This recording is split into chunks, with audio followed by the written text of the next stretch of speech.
Sa ngayon, siguro yung kapag, alam mo yun, nag-chill na inuman kami, then kwentuhan about life. Isa yun sa gusto ko kasi parang alam mo yun,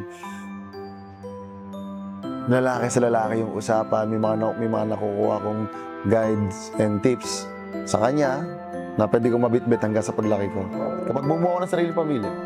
Favorite bonding activity namin ni Papa, mahilig kaming pumunta sa mga nature. So, kunyari dito sa Manila, sa house lang, pupunta kami sa may park, ganyan, and then upo lang kami, magpipiknik kami, kakain kami with the family, and then, magkakwentuhan lang. Kasi mahilig kami sa mga nature, yung mga puno, ganun.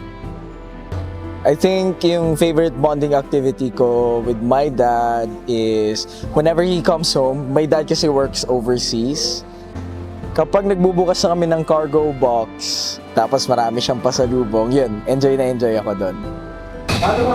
Actually, I don't have a dad because I'm half Japanese and my dad is Japanese, so hindi pa kami nagkita ever since. So meron akong stepdad, which is yung dad ng sibling ko. Ayun, siya po ang favorite bonding namin together is kumanta, mag-karaoke. Nung bata ako, favorite bonding namin is yung pagsusunduin niya ako sa school tapos hahayaan niya ako mag-drive.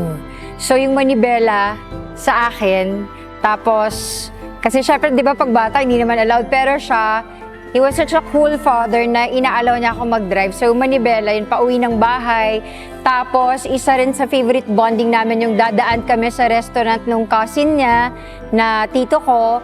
Papakainin niya ako ng favorite ko na spaghetti with caldereta sauce habang nagbabonding naman siya with yung mga cousins ng mga cousins. And malapit lang kasi yung bahay namin before sa beach nung nasa Batangas kami. So every day din, every morning, yun yung naaalala ko na isa sa mga favorite activity namin, dinadala niya kami sa beach. Okay, ganito kasi yan. Yung tatay ko kasi nung lumaki ako, hindi ko siya nakasama. So, ang tumayo sa aking tatay is yung mom ko. So, ang favorite bonding ko with my mom, siguro yung lagi kaming, yung pag nagluluto ako, lagi kami nagbabangayan parehas kasi hindi namin alam kung sino yung maghahalo, kung sino yung magtatatad. So, cute siya for me kasi para kami nag-argument sa maliliit na bagay. Ayun yung sa akin. Magluto together. Ako po ulit si Vanessa Peña, gaganap bilang Jaylee, at huwag niyo pong kakalimutan na manood ng Magpakailanman ngayong Sabado.